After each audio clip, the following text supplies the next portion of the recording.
welcome to Through Our Lens, the podcast series where we discuss issues impacting the African American community. We will be exploring options we can individually and collectively take towards resolving issues and improving the livelihood of our people now and for future generations. I would like to give a shout out to Coach Richardson of Elite Taxes and Notary Services for allowing me to occupy his space. And I'm grateful if you need anything done with your taxes or anything done such as notary services, please reach out to him. In today's episode, we'll be talking about the gun violence epidemic in the African American community. I have some statistics here that I would like for you all to listen to. According to BradyUnited.org, despite accounting for only 14% of the U.S. population, Black people account for 60% of those killed by firearm homicide each year. On average, Black people are over 11.5 times more likely to be victims of firearm homicide than their non-Hispanic white peers. Black children aged 0 to 17 are over 13.6 times more likely to die by firearm homicide than their non-Hispanic white peers. However, this disparity is largest amongst young Black people aged 18 to 24, who are 19 times more likely to die by firearm homicide than white people aged 18 to 24. Today I'm joined by Miss Laverne and Miss Sean and Miss Nashawn. Both of these mothers have suffered a great loss due to senseless gun violence.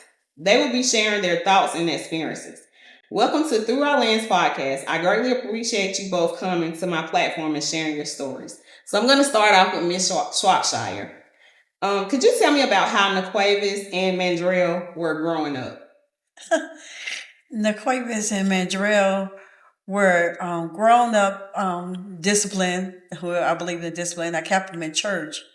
And Naquavis he played some basketball, and Mandrell, he did some football. They both did a little football. They grew up as just every ordinary child, want to do things they want in sports and stuff, and they loved the girls. So that was that's how they grew up. And I kept them in church. And I remember that they won. We had a Bible trivia, and my sons beat the adults in the Bible trivia, and they was just only 10 and 12. Wow. So, Miss McGee, could you tell me how Varus was growing up? Oh, my goodness. Well, we moved to Midway when he was 8. So I decided to put him in sports. And he started out playing baseball. And he was so good with playing it. And he was just an ordinary child. He always stayed in the sports. And I was very strict on him, too. Very strict. So by me being so strict on him, he said he was tired of being in the house all the time. So that's when I decided to put him in sports. And we took it from there, so he started playing sports. Nashawn, would you like to share how Varus was? It's like a brother. That's like your brother. Right? We was very close. So I started like 13, and she had all boys. I used to always go over there and stay with them. So we just ordinary kids like to play sports. He was love basketball, and then baseball game. So we're gonna start off with you, Miss Laverne. We're gonna have to jump right in. Okay. So can you walk me through everything that transpired on December 4th? Or was there anything that happened that you feel like you had a sign or you felt like something was off prior to December 4th? I think that at the particular time, I think God was preparing me because he knew that I was going to go through a traumatic experience because that particular day, the day before, my spirit was just really high. And I was at work when I got the call, but before I got that call, I was just singing, "My life is not my own, to you but I belong, God." I said, "I give myself away." Mm-hmm. And then I got a phone call saying that one of my sons, Naquavis, was murdered. And I said, "You saying my son is murdered?" So I got up from work, and as I was going up the road to go to check on him, then I get a call that said my other son was in the hospital. And I said, where do I go? Do I go to the scene of the hospital? Do I go to the murder scene or do I go to the hospital? And I said, well, I'm going to go to the scene. They said my son is murdered. And when I got there, I seen the police in the area taped off and stuff, never knowing that it was just, I never knew it was both of my sons. I knew it was just one of them was down there. And we waited from morning till it got dark. And I'm realizing that my son is murdered.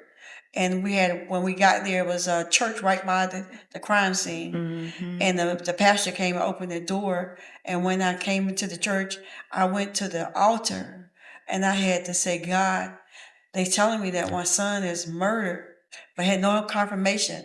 I said, you're going to have to help me to forgive because that's my son. I love my son. Yeah. And I cried on the altar because I said, God, I'm going to need you to help me through this.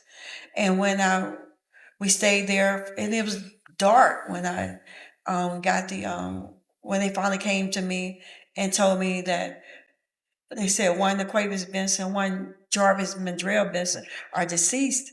And I said, you saying my sons are dead? And he said, yes, ma'am, they both was in there, they're deceased. And the overwhelming sense of hurt, Yeah. because those was my youngest two out of four. That was my youngest two. That's when I first heard the word. We both was there at the same time. And they told her family first. But I had to wait the longest because, excuse me, because of the way that they did their investigation. They did square by square for their investigation. And my son was the farthest one away, so they had to wait until they got finished with everything to confirm.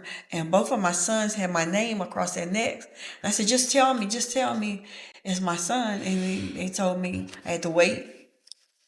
So while we waited a long time, and everybody had left, and I was still there with my family, and we found out that my son, both of them was murdered. And so that was, like I said, was just a traumatic experience just to get that news. It's like someone kicked and took the breath out of me. You know, I wouldn't wish that on anyone. As far as just finding out, if that's what you want to know, the part of just finding out. The part of the afterwards was, where do I go from here? And I remember when I got home, I remember getting in my bathtub, hadn't even drawn the water in the tub, and I sat in the tub and I said, God, now both of my sons are dead. I said, my youngest two, my babies, because I always said my babies. Yeah. And I said, they both gone. And I said, God, you got to carry me through this because I can't do this on my own strength. This is beyond words. And I heard the song back in my mind again.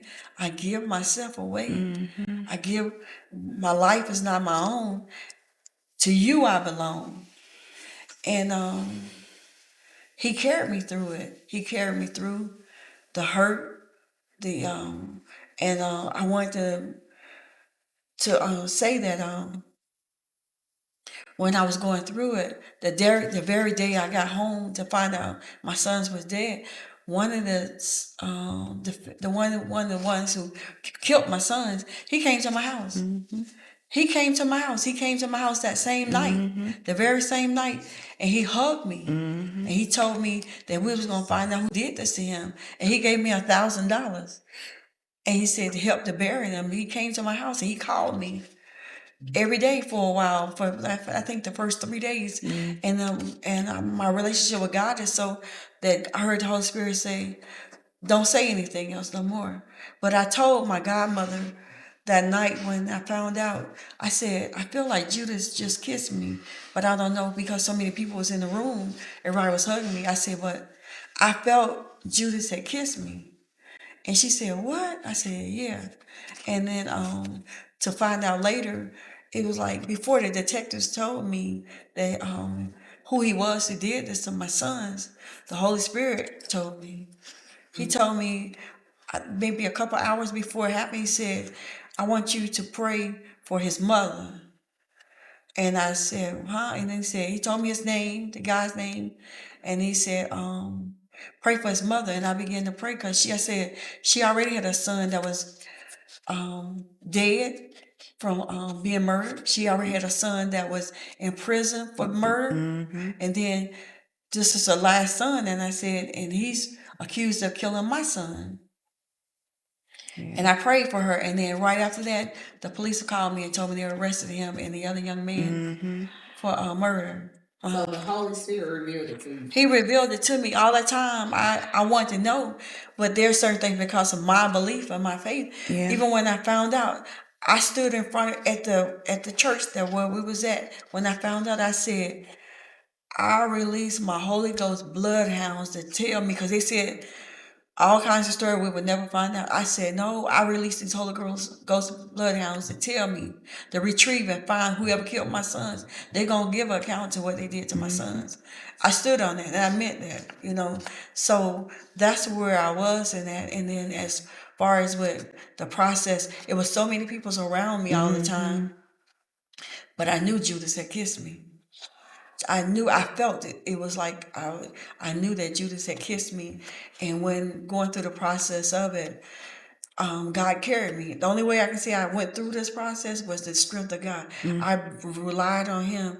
And just before it was time for the funeral, I heard the Holy Spirit say, don't let nobody walk you down the aisle. He said, I'm going to carry you. And I said, God, carry me. And He carried me down the aisle to kiss my son's bodies one more time goodbye. And I gave their eulogy. The Holy Spirit used me to give their eulogy. Yes, He did. I'm not going to tell anybody that it didn't ever hurt. I'm not going to tell anybody that I didn't feel rage or anger, because I did. And there was a day, and I wanted to share this because there was a day that I was at work when I returned back to work, and rage had hit me so hard. I was working in a maintenance department, and I had a paint roller in my hand. Rage hit me so hard that I couldn't release that handle, and I wanted to hurt somebody because I felt the spirit of rage had hit me so hard. And I said, God, I can't live like this. I can't live like this. And I prayed and I prayed, and I was just crying out before God, and I began to loosen my hold on it, and I let it go. And I said, God, I thank you. What it took for me is different from other people, but you can't let what took them out take you out. Yeah. That was my main thing. I'm not gonna let that take me out, because it could have hurted me so hard that I could have been the next person that was on drugs. I could have been the next alcoholic or anything. I could have been in a mental institution. I had to bury 2 sons at one time. My son, Naquavis, he was going to culinary school. He had been in the streets, but he had turned his life over. He was going to culinary school, and he was learning to be a chef. And his dream was to get the chef, and I catered. So he wanted me to work together with him. So I didn't get to experience that with him. And my son Mandrell, he was a street person, but he was my son. I love my son. Like any other mother, I love my children. That's right. When I saw the defendants the first time, the one who came to my house, he turned around and smiled at me. It felt like somebody took a bull and hit me. It took the wind out of me. I went to the bathroom and I just said, God help me. I can't live like this. This hurts me too much to see them. And then we'll tell the story about later about when we got there and all the things happened after that. But my initial feelings was I seen the betrayal of him saying that he was my son's friends. And there's no honor, man, in the streets. There's no honor nowhere. There's no honor when you're in the streets. Their lifestyles that they live wasn't what I wanted to them to live, but they didn't have a right to take their lives. And I would have felt it if it had been reversed and my sons had took someone else's life. I feel like you got to be accountable for your actions. I raised my kids the right way. I kept them in church. And people was telling me, you're so hard on them. You keep them in church all the time. And I released the rein a little bit. and you give them an inch, they're gonna take a mile, you know. And so that's the story of my sons. They became they was fathers, and I had to look at my granddaughter. She was at the time 3, and she seen her father in the casket, and she said, "My daddy is cold," and I had to tell her, "We won't see him no more." I said, "But you have memories," and she told me, "Grandma, I want to know my father." And I said, when you look at you, when you think about your father, you think about me. I said, "Listen," and she said, um, I said, "Put your ear to my heart." I said, "That's his heartbeat." Yeah. And she said, "Grandma, you want to hear his heartbeat?" And I said, "Yes." And she said, and I put my ear to her heart, and she said, "That's his heartbeat." So that's our thing, you know. I My love for my sons is my love for my sons, That's right. and I say it over and over. I wouldn't wish that on anyone. The spirit that we had to go through, I wouldn't wish that on anybody. For someone to differ when someone dies, but when somebody deliberately murder them, Yeah. And you knew the person. and you think about it and you know the person. My son was killed execution style. One of them was killed execution style. He was shot in the back of his head. The other one shot because he was across the room from the other one. He saw it coming. The other one didn't even see it. The Quavers didn't see it coming, and they both were shot recklessly, just recklessly, you know. So I know it's LaShawn. So, Miss Shawn, can you walk me through what transpired on December 4th? Or let me ask you, did you have any, you feel like God felt sent a sign? Like Yeah, he something did. was coming. He did. That Wednesday we went out for breakfast that night. We all ate breakfast and everybody had left from the table. Me and him was sitting at the table, me and him and his daughter. And he was like, "Mom, I thank you for all you did for me. You never turned your back on me. I appreciate that." And I'm like, "Well, yeah, thank you." And I stop eating all that bacon. Go get you something else to eat. I said, "What you doing for your birthday?" He was like, "Dad taking me." His dad from Boston. So he said, "Dad taking me out for my 30th birthday." I'm like, "Okay." So the next day came, the Thursday came. I text him. I didn't call him. I said, "Hey son," I post all his pictures on Facebook. And he was like, "Mom," I'm trying to. He was like, "Mom, why?" He texted me back. He was like, "Why are you putting all those pictures of me on Facebook? Take those ugly pictures down." I'm like, "No, you're my baby. You my firstborn, so I got to say happy birthday to you." I'm like, "I'm not going to call you today. I'm like, I'm just going to call you tomorrow, though, then Friday. I will call you, see how your day was with your dad, what y'all did." He was like, I said, "You be safe and I love you." He was like, "Okay." So, late on that night, got ready to go to bed. I had this dream. Excuse me, y'all. I had this dream. He was in a black casket, red hat. It was something like this right here. It was something like this. He was in a black casket with wheels on, and he rode by me, and he was waving bye, Mama. And it was like 11, something like 11. And I jumped up out the bed. I'm like, "My goodness, what kind of dream that was?" So I tried to lay back down to go back to sleep to see would a dream come back. But it wouldn't come back all night that night. I just kept tossing and turning. Remember, I had just got a tooth pulled that Monday. So I woke up I woke up that Friday morning. I woke up that Friday morning. I was getting ready. I said, "No, I'm not going to work. Let me call her and tell her I'll be in at 1 o'clock." And my tooth was still hurting, and I had just took a pain pill. So she said, "Yeah, that's fine. Just come in at 1 o'clock." I said, "Okay." So I laid back down. Somebody was knocking at my door. I'm like, "Who is this knocking at my door?" I know what time it was, like 10 o'clock, because when the wind was on. And I got up and I peeped through the peephole. It was my son's baby's grandmother.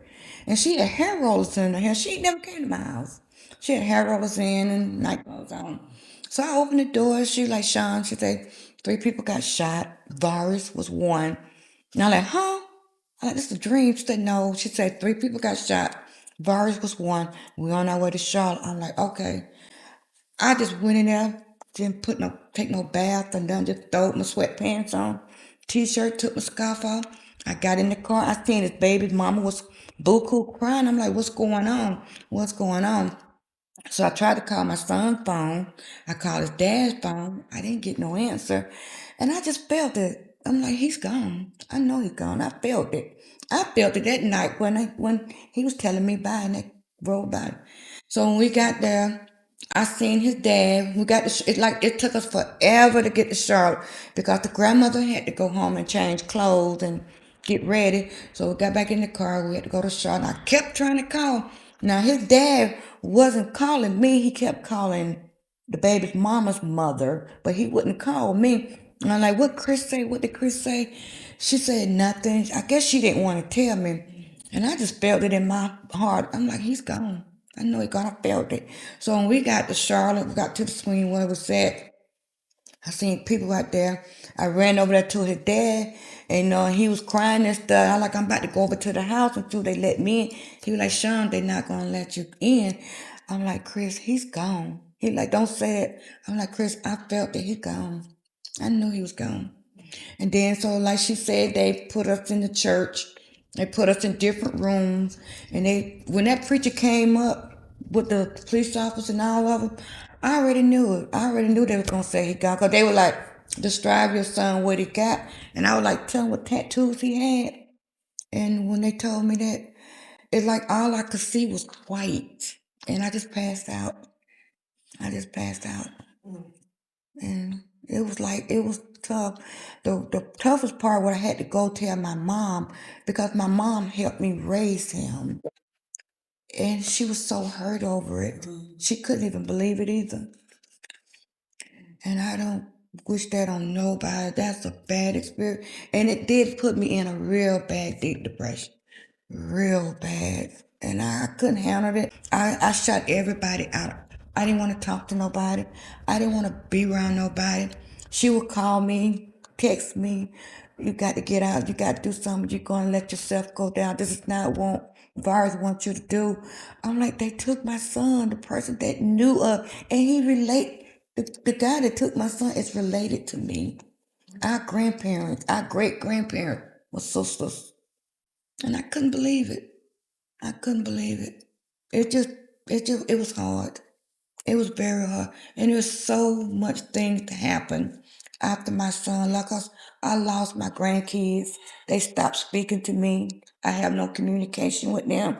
I don't know why. And when we was all together after the funeral, we did a candlelight. They promised me we was all gonna stay together, but it didn't work out like that. So yes, it hurted so bad. It was time I really wanted to take my life. I really did. I really wanted to take my life because I kept asking God, what did I do wrong? I raised him in church. I was strict on him. I did this. I did what a single mother supposed to. I watched the crowd he hung out with. If I said you better be home at this time, if you're not at home, she'll tell you, I'm gonna go looking for you.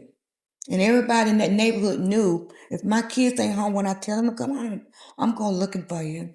So I kept like, what did I do wrong? What did I do wrong? And God said, you didn't do nothing wrong. You didn't do nothing. You did everything you supposed to do. Like I remember my son told me, he said, Mom, don't never think you did anything wrong. He said, once we graduated and you did everything you supposed to, once we turned that certain age, we made our own choice. You didn't do nothing. You was a good single mom. And I'm like, thank you. Thank you. So yeah, I do miss him. I think about him all the time. I really do. So I'll start with you, Mr. Line. When you talk about, and I say it because I hate that we're here, but there's so many mothers who are experiencing what you have experienced. And I wanted to supply them with that emotional support from people who have lived it. Because like I said, and I said it when I did my podcast, just talking about what happened with my uncle, it's easy sometimes for people to tell you what you should do and Yeah. if you haven't lived it. So for those mothers who are currently experiencing this, can you pretty much walk them through the stages of grief? Like coming to acceptance, denial, the anger, the just the depression. How do you cope with each phase and each season? What each one of you, what did you have to do? Well, there are so many stages in grief. You know, there is the anger.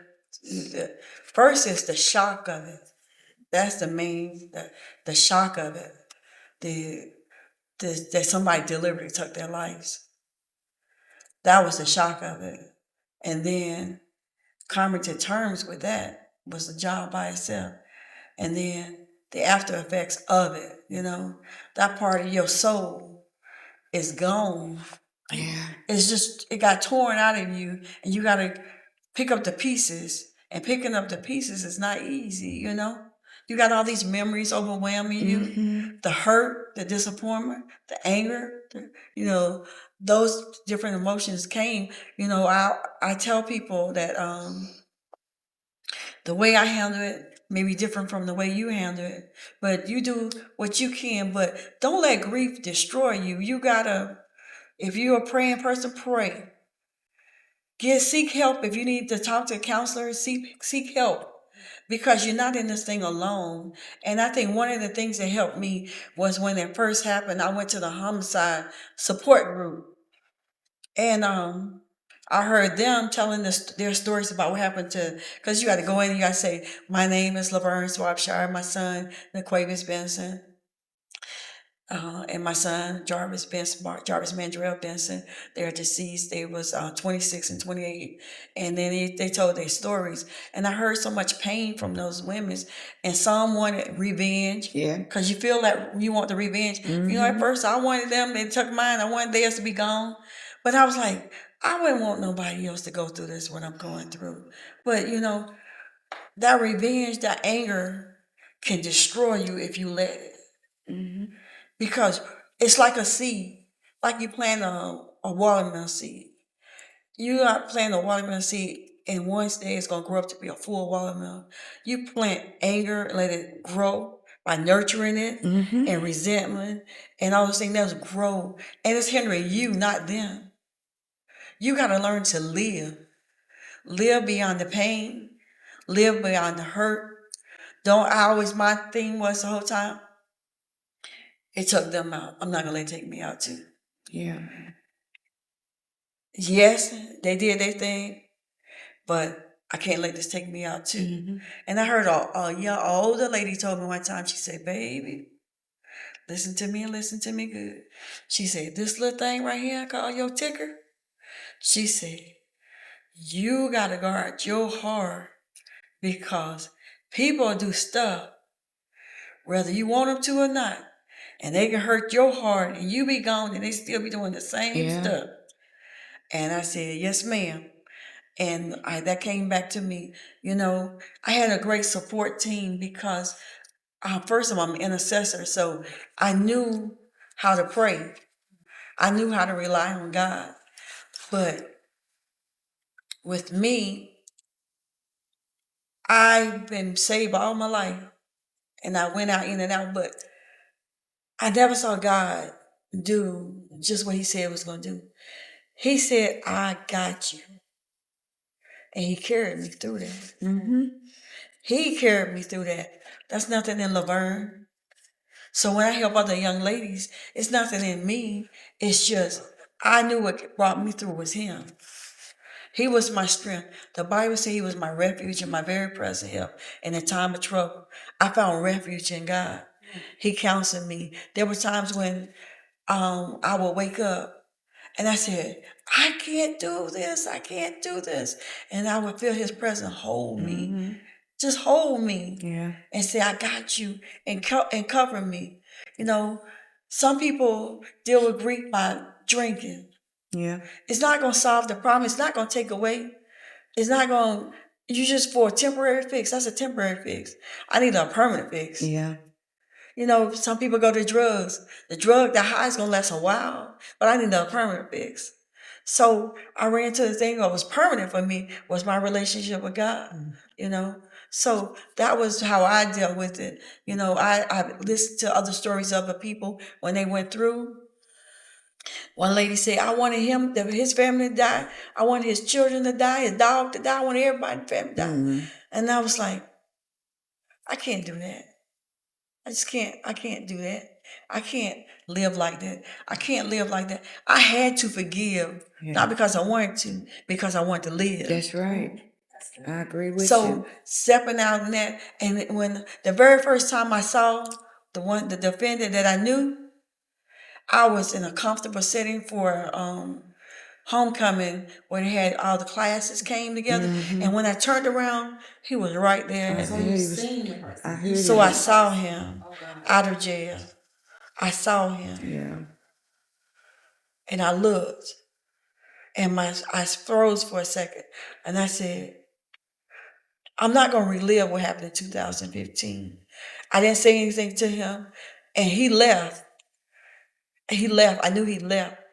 And I walked around and said, God, you brought me through that because I didn't know what to say or do.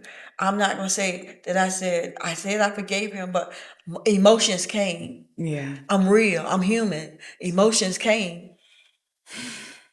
And I was telling someone else about this because they were saying, how do you forgive? I said, first you got to realize who did it wasn't them. It was the enemy using them. Yeah.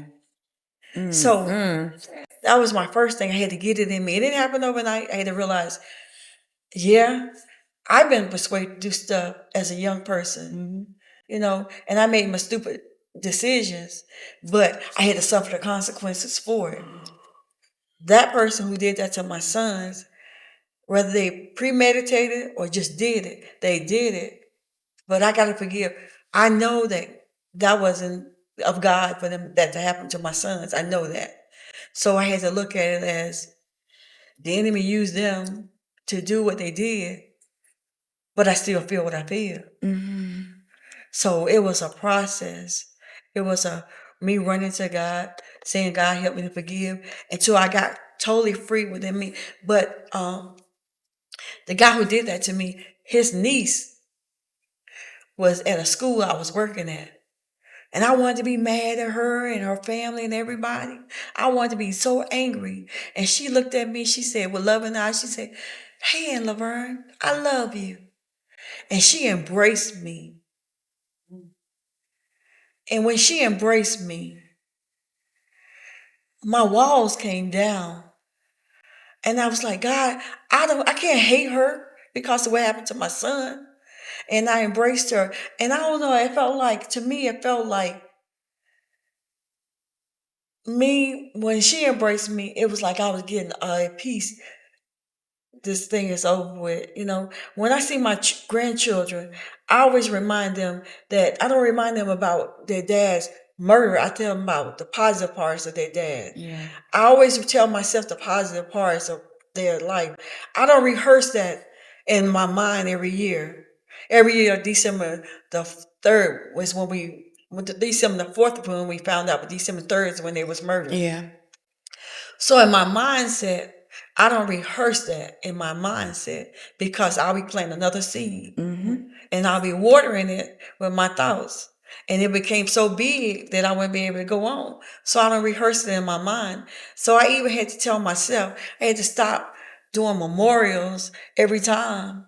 And I put flowers down sometimes, but and I felt guilty the first time I didn't do it. And it was like I did something with my grandchildren, their children, to help me to go on. You know, my advice to someone that's grieving is understand you're human. Understand that it wasn't meant to happen. It wasn't supposed to happen. And to begin to learn to live again, whatever means it takes for you to live again. Yeah. You got to learn to live again. Live again with the void of that person gone, you know. And I always say it is totally different. I understand it's totally different when somebody pass away. You expecting them to pass away. You love them and you expect them to pass. But when somebody is murdered, it's like a ripping of your heart, your soul strings. That it's on another level, and it's easy, but it's possible to be. In this year it'd be 10 years. 10 years that, and I was said, I'm let Sean speak, but I said to God one day, I said, God, I said, if you had have told me ahead of time that this was gonna happen, I said, God, don't take me. Ain't no way in the world I'll be able to live without my sons. Yeah. And here I am, almost 10 years later, going on, So, you can live. Yeah, you can. You can live. Yep. You can live, you can laugh, and you can go on and start taking anything away from what happened. But you gotta get up. Yeah. Get up. Get up. Make yourself get up. Get up. Get up when you don't want to get up. Get up. Get up. Fight. Fight the good fight of faith. Keep going. Get up. Get up. Get up. Live. Don't let their legacy go down in the ground. You live. You live. Bring awareness to this. I always tell people, I said, I was sitting in a restaurant eating, and a lady said to me, and I kept watching somebody watching me. She kept on watching me. And I was eating, and I was with my sisters, and she came into my table. And I noticed she had been watching me. She said, I just want to know, how did you do that? And I said, didn't know she was a total stranger to me. She said, how did you do that? And I said, what did I do, baby? And she said, you laughing and you talking and stuff. I said, baby, I couldn't let that take me out. I said, I gotta live. I gotta live. I love them, my sons. Don't never take that for granted. I love them, my son. I came to their back so many times till it wasn't funny, because the Quavers had been shot before. When he was younger, he went to a party. He was 16 or 17, and I was at home, and he was shot in the neck. The bullet came from out of a van. All of him and his cousins was in a van. The bullet came all the way through the glass in the front and caught my son in the back of his neck. And his friend came to the door and told me that he was shot. And he said, do you want me to take you? I said, no, you can't take me. I said, I got to call my prayer warriors. I got to get somebody some strength to go. And the doctors was telling me that he would never walk again. They said he was paralyzed from his shoulders down. He would never walk. So my son said, they said, do you want to get a wheelchair so a mobile wheelchair, with an electric wheelchair? He said, no, I'm going to walk again. So the Holy Spirit had me just to cover him and pray over his legs. And I was saying, you're going to live again. And I said, live again. And make a long story short, he began to walk, and he walked on his own again. And the doctor said he would never have a child, and he had a daughter. So you can't tell me, if God, you did this, you can't carry me through that. That's right. Because he did that for me. He carried me through that. And I stayed out of work for months to take care of my son. And he wasn't able to do anything at first, but God healed him. And I said, God, you did this, you did that. So only God can heal a broken heart. That's the main thing. Only God can heal a broken heart. He's able to heal what you can't even explain. You can't even put it into words, how you're feeling. Because grief puts you in a place of hurt so bad that you can't even explain your hurt. You hurt so till you don't even know how to stop hurting. But like I said, I ran into the arms of God. He began to carry me. So he healed my broken heart. So when I saw him, it was either you're going to say, are you healed, or you still there? And I choose not to be there. So I said, I'm not going to confront him. I'm not saying, why did you do this to my sons? The devil used you. You were just a vehicle that he used to destroy my sons, to take their lives.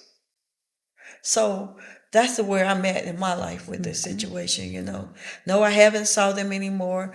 I remember the actual person who I saw that came to my house was the one who killed her son. The one who, because they was together. We didn't say that, but our sons was together for her son's birthday party. So they was at a house together. They was all at a house together, and the week before they was killed. Their other best friend was killed. So their other friend was killed by them. right by after it was right after Thanksgiving. Yeah. Mm-hmm. Right after Thanksgiving, the last weekend he was killed, and then the following week our sons was killed. So they wanted to kill all of them. So they did that. So that put us together because our sons was together when they was killed. They was killed together. You know, so that person who killed her son came to my house to see me, but she knew him and I knew him.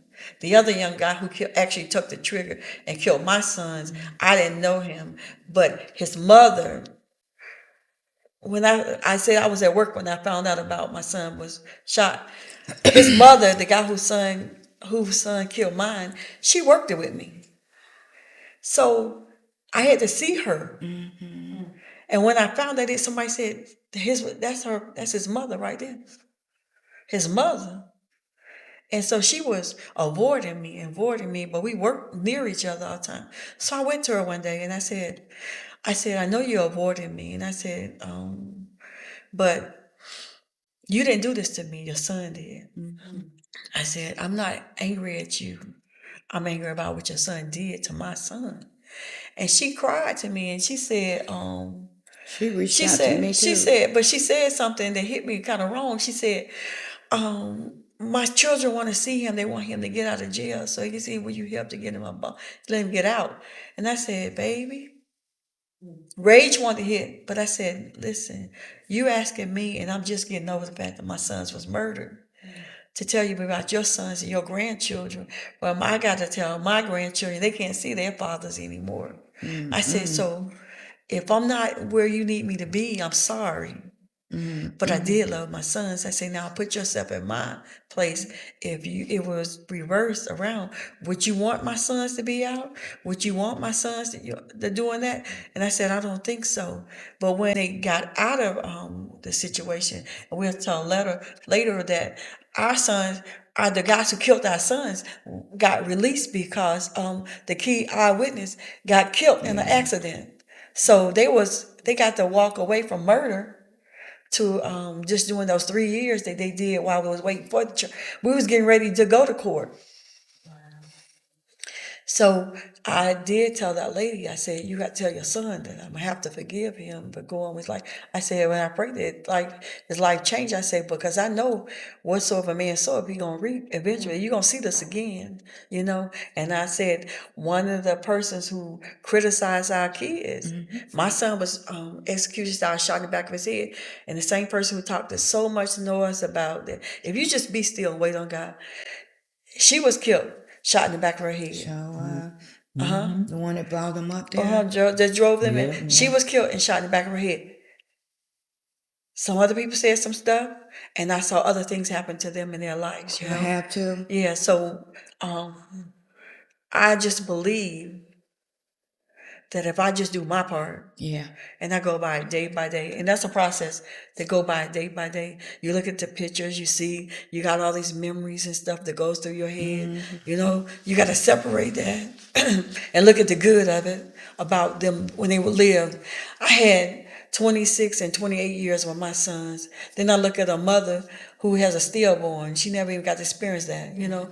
Or I look at a mother who child is fighting for cancer and dies.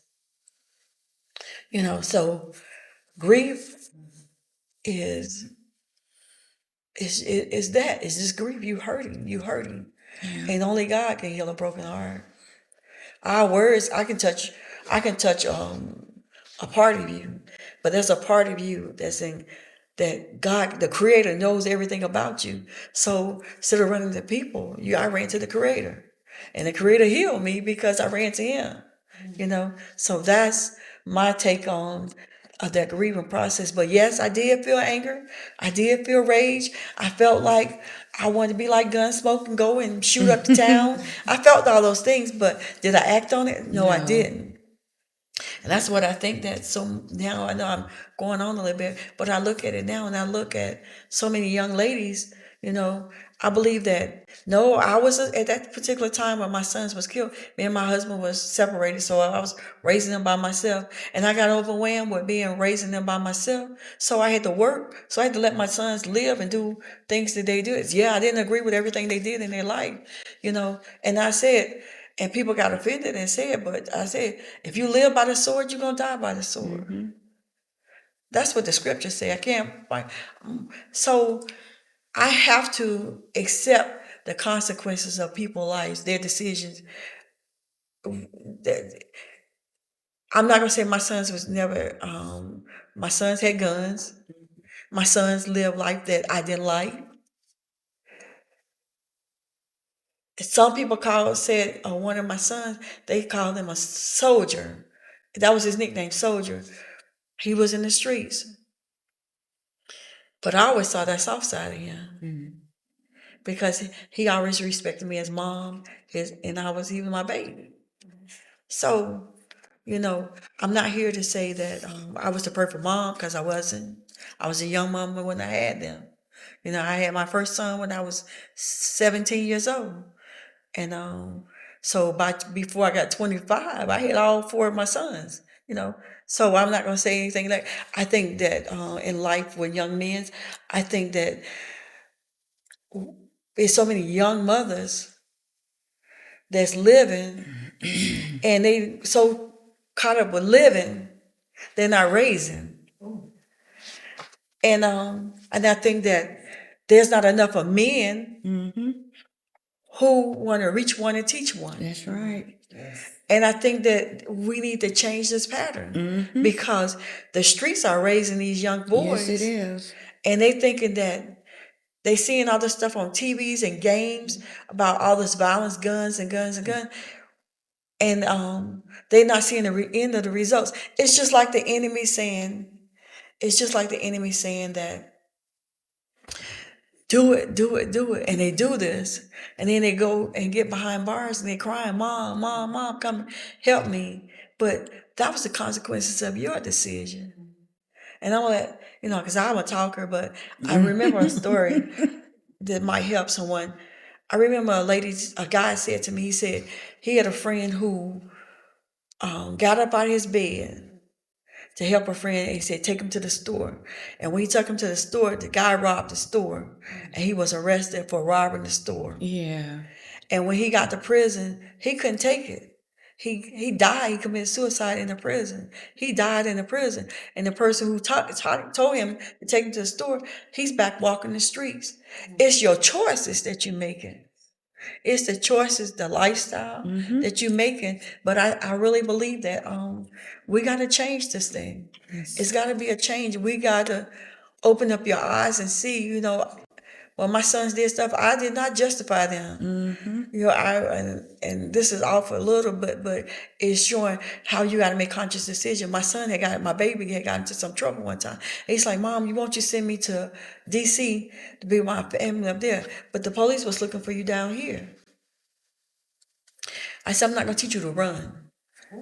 I said, you're going to face the situation. And when I took him, I was at home crying and crying about it because I took him. And he called back and said, well, are you still at home crying? I said, yes, I am. He said, well, you can come and get me. I'm out of it, but it was the choice that he made, but I wasn't going to justify it, and now people cover up and all this kind of stuff. That's you can't keep covering up. If you start dealing with your children at a young age and stay there, be specific in their life, be a major part of their life. It takes a strong man to say, I'm going to forget about what I want to do, and I'm going to be there to raise my child. And so many people quit at that. They're like, teach them the wrong way. But you already ran this consequences. So I already decreed and declared, I have grandsons from my son. And I said, they're not going to go to jail. They're not going to go to prison. They're not going to be murdered. We're not going to experience that with their lives, And I'm a grandmother that's standing up. But we got to have people that's standing up and saying what's right is right and wrong is wrong. And show them the consequences of it. And raise these kids. Because all they think about is money, prestige, money. Our sons was murdered for money. Mine was, I don't know about, mine was robbed and killed for money. They wanted the prestige that they had. Mine was killed for hate. Just for out of spitefully hate. But that's just what that was, and but the healing part, it's just really allowing God to heal you completely. My soul, my mind, my will, my emotions had to come on the line and say, will I choose to? Because if I had went by what I felt at first, I would be behind bars. You've been talking to me behind bars because I've been locked up because I'd have been took somebody out. I took them out, but I said I'm not gonna let this kill me. I'm not gonna let this destroy me. She done said most things I wanted to say. Well, you guys could know, Miss Shaw, you guys Yes, share you your do. story. You do. I mean, what Talk was it? about like when you were grieving, like the process. stages of grief. Can you just talk about what it was like going through each stage? It was sad each day. It really got sad after the funeral was over and everybody went back home and did their own thing, and it really like made me so depressed. Didn't talk, wouldn't eat, cry all the time, stayed in my bed. People was knocking on the door, I wouldn't go to the door. And I started to go to mental health because I started like going out of my mind, like suicide kept coming to my mind. I'm like, God, I can't do that. I got two more other kids and I got my other grand and I got his three girls. I said, I got to be there. I said, I got to be strong. So, I like, God, you got to help me. You got to help me. So, I started to go to mental health. No, let me go back. Before I went to mental health, it was one Sunday morning. I wanted something to eat. I went to the hospital to get some breakfast. I seen this lady and her little girl was walking in the rain. And I asked them where they was going. They said they was going to Carolina Court. I'm like, okay, my church was over there by Carolina Court. I like, okay, I'll give you a ride. She said, you don't mind? I'm like, no, I don't give you I don't mind. So I gave him a ride and stuff. As I dropped them off, the Lord was speaking to me. I had on my pajamas and my head scarf, my t-shirt. The Lord was speaking to me. You can't do this by yourself. You got to let it go. You got to let it go. And I'm like, God, I'm still trying. Like, God, I don't know how. I just kept looking at my church as I was going. And some say, turn that car back around and park your car. Park the car. And have y'all ever seen the color purple when that lady just bust in there? That's the way I did. I just bust in there and kneel down like, I can't do it no more, God. I need you. And y'all, when I tell you I screamed out, I called out God, and they prayed for me, it was like it just went away. It just, the pain, the heavy pain just went away. And like they really prayed for me, and it really helped. And they was telling me, my coworkers saying, well, maybe you need to go to mental health because you're not sleeping, you're not eating, you're not doing nothing. So I went to mental health. They gave me medicine, and it was always making me groggy and stuff. And I don't want to take that anymore. So now when I feel like that way, I just pray to God. I just pray to God. And like my mama used to always tell me, just give it all to God. He will fight your battle. And he did. And I'm so grateful for that. I still have my days every day, like his birthday, Father's Day, any other day. I miss him on Valentine's Day because he always bring me balloons every year for Valentine's Day. So when Valentine's Day would come, it would make me sad, just like it would be his birthday. But I'm getting through it though. I am. I'm getting through it. And I talk about it. And I talk to people about it. Sometimes I tell my story to people, certain people that want to hear it. And they're like, how are you still standing? I said, by the grace of God. And they said, well, how do you feel about those boys? I was angry. I was so angry. I really wanted to hurt them. I had so much anger in me for those boys and their family. And my mom sat down and told me one day, you can't get mad at them. You can't be mad at those boys. She said, how you think you're going to make it in that gate if you're so angry at those boys and you're not forgiving? I'm like, Mom, I can't forgive them. I won't forgive them. She said, Tisha, baby, you got to. You got to put it in your heart to forgive those boys. She said, their day is coming. I'm like, Mom, you talking to me like this? She was like, yes, I'm talking to you. Because she said, I want to see you go in that gate if something happened to me. So I gave it to, I prayed to God like I forgive them. I had done. I tell my family, I tell my children, how can you do that? I was like, I have to forgive them. I haven't ran to them yet. I haven't like seen no both of them at all. And I be wondering in the back of my head, what you gonna do or what you gonna say when you do run into them. And I heard my mama say in the back of my head, give it to God. And that's what if I do see them, I'm just gonna look at them and give it to God. And that's what I'm gonna have to. That's what I'm gonna have to. So, LaShawn, could you think back to what it was like when you seeing? It's like your mama. That's like, and that's like that was like your brother. When you seeing her go through this, and you were trying to, reach out, and she's kind of shut down. How did that make you feel? Because there's some people out here who's in your shoes. Right. They got family members who have lost their children, and they trying to be like this, and they're like, nah, what do you do during those times? This is for the family members who, when these mothers going through this, you need to. What were you doing? I was very angry, because he was like not only because I was with them boys, not and then I hung with her sons too because I was with them like Claire. It was very painful because it was 4 of them. Like I'm losing a lot of homeboys, painful, and then like when I say she shut off, and I just knew that him being her part, I had to be there for her. So I'm like, God, I'm gonna need you, and seeing their strength, and I'm looking like, ain't no way I'm gonna have to not be there for her. I'm like, I know it's hard, Auntie. So I'm just calling and checking. I'm like, don't let nobody tell you how to grieve. She's like, they saying I can't do it. If you want to stay in that house, you stay in that house. But you don't let it beat you because I know they time coming and he ain't gonna want you to not live. And that's what we had to do, even though it's hard, it's painful, but I know in the back of my mind we had to live. We had to go on and it was gonna be painful. But I just had to continue to just call and like to say, God, it ain't nobody but God. That's all you can do. And see mothers that actually was able to go in there and bear, like I said, see Miss Laverne actually close the cuss. That was just like, I just admire that strength. It's like, it's no way I can't do what she doing and calling on God because that's who can get him through there. So that's what we had to do is stay together and stay prayed up.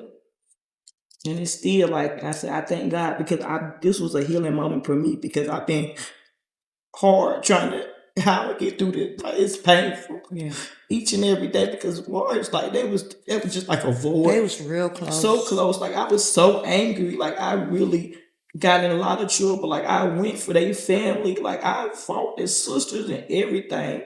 Just because I just wanted that back. Like I wanted them to feel the pain. But at the end of the day, when I knew God, when he came in my life, it's not gonna change it. It's not gonna change it. The best thing you can do is continue to pray and move on and ask for forgiveness and know that, hey, deep down when God do work, let he fight the battles. We might not like the results that we got, but everything, they time will come. I think that closing those caskets,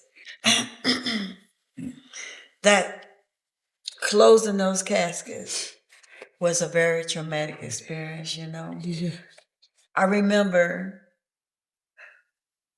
sitting there and looking, and when they said it's time to close those caskets, seeing who God gave me the opportunity to be a mother for, to tell those bodies goodbye for the last time. That's when you say you feel something. Okay. I remember closing Mandrell's casket and saying, "You always be my baby." I remember closing the Quavis casket and said, "Quavis, even this death can't take the love I have for you away. I'm going to love you for the rest of my life." That's right. To close those caskets and know that's the final time you seeing that body. I went home after the funeral and everybody wanted to come to my house, and I said, "Y'all gotta leave me alone." I sent them up to my mom's house and I just laid in that bed because I knew that was the last time I was seeing those bodies. And I cried and I prayed and I fell asleep and I woke back up and there was a service at our church and I went to the church right after the funeral and prayed because I had to get some help with that one, closing those caskets. Yeah. And that first time when their bodies was in the ground and it rained, I said, "Oh, oh, now they getting wet. My mind went back to being a mother to take care of my sons. Yeah. So that was something that's a traumatic experience.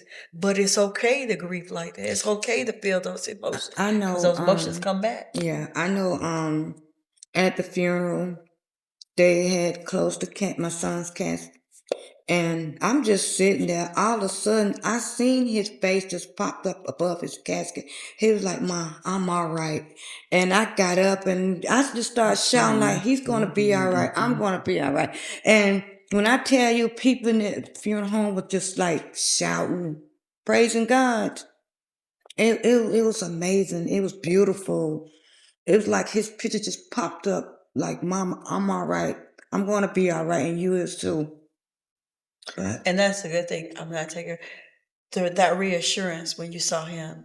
The day that after my sons was murdered, and we was coming from Rock Hill because my sister had to get her clothes to come stay with me, and I saw a vision, and I saw my sons descending away from me, but they were smiling, I mean, and that was like, and I shared it with my son later. I didn't even tell him then. I said, "Oh, they gonna think I'm crazy." I'm sitting here saying I see them, but I see them as clear as I see you all. I saw them. And I can tell you exactly where I was. We was passing Bowater store, and they was walking away from me, and they was smiling. I can even see so clear that I saw that dimple on my son's face, and it was like God was reassuring me that they're okay. Now it's time for me just to keep on getting up and going on. But I didn't. Those experiences are normal. yeah, They are normal experiences. because I dreamed one night, this was like 2 days after he passed away, I dreamed that the angel was getting him, picking him up and taking him up like this. And I jumped up out the bed and I told my mama. And she said, "That ain't nothing but God sent this angel to come to get him." Right. So, those experiences are, that made me look and say, God, you love me so much that you knew I needed some kind of closure. Yeah. And he gave me that closure with that situation. And like when I said, when my son was shot the first time, they said he died on for a while, but he came back. And when he came back, he said, he saw my father because was deceased. He said, "Go back, go back, go back." And I said, "God, I thank you." So out of when I look at it now, I don't look at them. I look at God, you allowed me to have 26 years, Yeah. 28 years with them. Yeah. I appreciate all that you gave me. And they weren't always good years, but I had those years with them, And they say, when you think about what you're going through, there's always somebody else worse than Yes, what you're it going through. is. When we lost our sons and their friends, that's like 4 people that died. But then I saw a mother who lost all 4 of her kids at one time. So you got to learn to, okay, if you go in a pity party and say, "I can't live, I can't do this, I can't do that," and you just go in and you just keep feeding that, you're going to have what you say. So I said, I'm going to live beyond this. And I began to live. But if I would have said, "I can't make it, I don't know how I'm going to do this," and gave up, then I would have just gave up completely with everything. So that was something that I wanted to make sure. They say, "You got to get up, you got to get up." If I was to tell a lady that just experienced something like this, and I would tell her, I would embrace her, let her know that I know what she's going through, but your pain is real. Yeah, it But is. you can't stay there. You gotta heal. You gotta heal. You gotta heal. Get up and heal.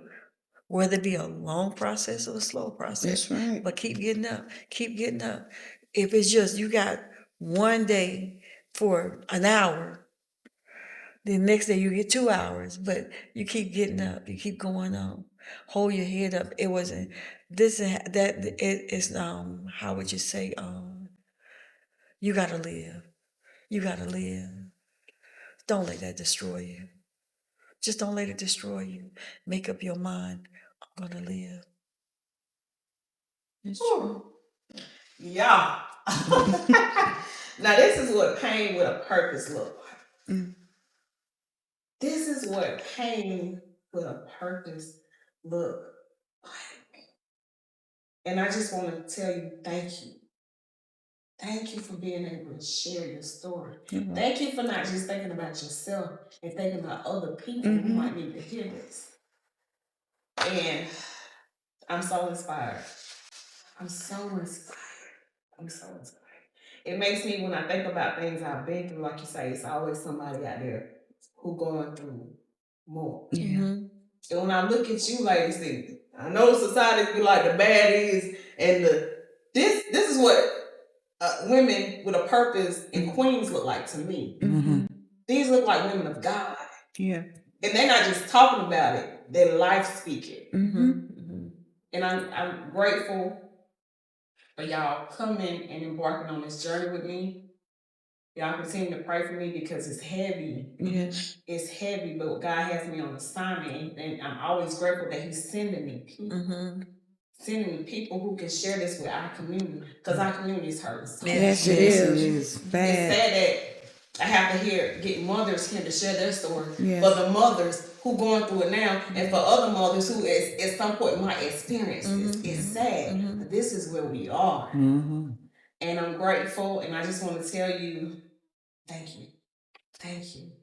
And at this time, I want you to, if you have their pictures, put their pictures up. Because their lives, they still live on. Like, even though they transition, they still live on. They live on through their mothers. They live on through you sharing your stories. Can you say their names, please? This is Naquavis Benson, and this is Jarvis Mandrell Benson. This is Javarius McGee. They will forever live on. They will forever live on. And with that being said, I thank you for embarking on this journey with me. And I'm continuously asking people to pray over our community. Yes. Because Lord knows we hurt y'all. And we losing our youth. We losing them. And we gotta pray and we gotta come together. And we gotta find strength and uniting. We done been divided long enough. We're not accomplishing nothing with being divided. We gotta come together as one. With that being said, thank you. I pray that you tune in to more episodes. And I want to love on my queens. Okay. Let me show you. Like, we ain't no business here. We love on each other here. That's it. Okay. This family. This family. I love you. Keep reaching. Thank you. And with that being said, everybody, be blessed. Looking forward to more episodes. Share more episodes with you.